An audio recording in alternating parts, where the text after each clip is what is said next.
नमस्कार, बीकेसी गुरु क्लासेस में आपका स्वागत है। आज हम पढ़ेंगे कक्षा 11वीं भौतिक विज्ञान से चैप्टर कणों के निकाय तथा घूर्णी गति। कणों के निकाय तथा घूर्णी गति। तो लेते हैं, रिक्त स्थानों की पूर्ति कीजिए। क्या है? कोणीय संवेग क्या होता है? रेखीय संवेग गुणा आघूर्ण भुजा। कोणीय संवेग का क्या सूत्र है? रेखीय संवेग गुणा आघूर्ण भुजा। नेक्स्ट है I क्रॉस J बराबर K होगा। I और J का जब हम क्रॉस मल्टीप्लिकेशन करेंगे तो क्या होता है? K होता है।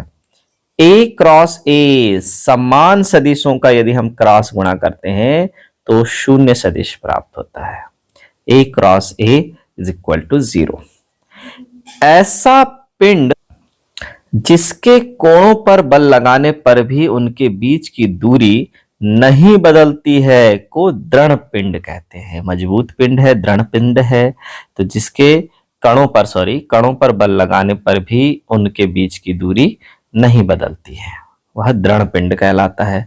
सदिशों का सदिश गुणा क्रम विनिमय नियम का पालन नहीं करता है। क्रॉस मल्टीप्लिकेशन जब हम करते हैं तो उनका क्रम हम नहीं बदल सकते। यदि हम क्रम बदलते हैं तो राशि ऋणात्मक हो जाएगी। तो क्रम विनिमय नियम का पालन नहीं करता है। नेक्स्ट है घूर्णन गति एवं स्थानांतरण गति के संयोजन को लोटनिक गति कहते हैं।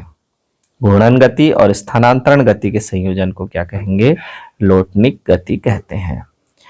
अगला है किसी त्रिभुजाकार प्लेट का द्रव्यमान केंद्र उस त्रिभुज के खाली स्थान पर स्थित होता है।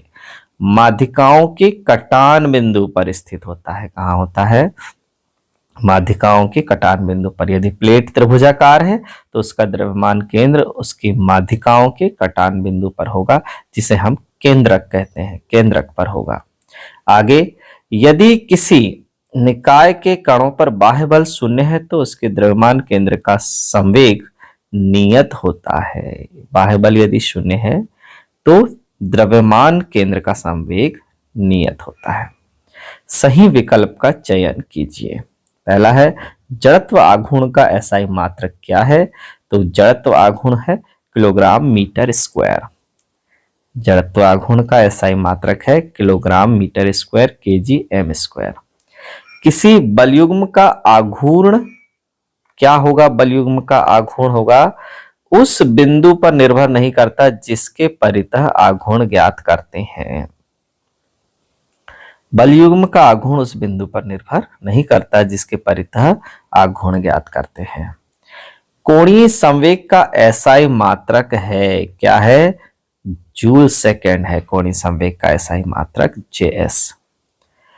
आगे आएगा, एक दृढ़ पिंड को यांत्रिक संतुलन में होने के लिए क्या आवश्यक है? नेट बाह्य बल शून्य होना चाहिए। नेट बाह्य बल आघूर्ण शून्य होना चाहिए। अर्थात ऑप्शन नंबर सी यहां पर सही है। तो बच्चों, आज की यह क्लास हमारी यहीं समाप्त होती है। धन्यवाद।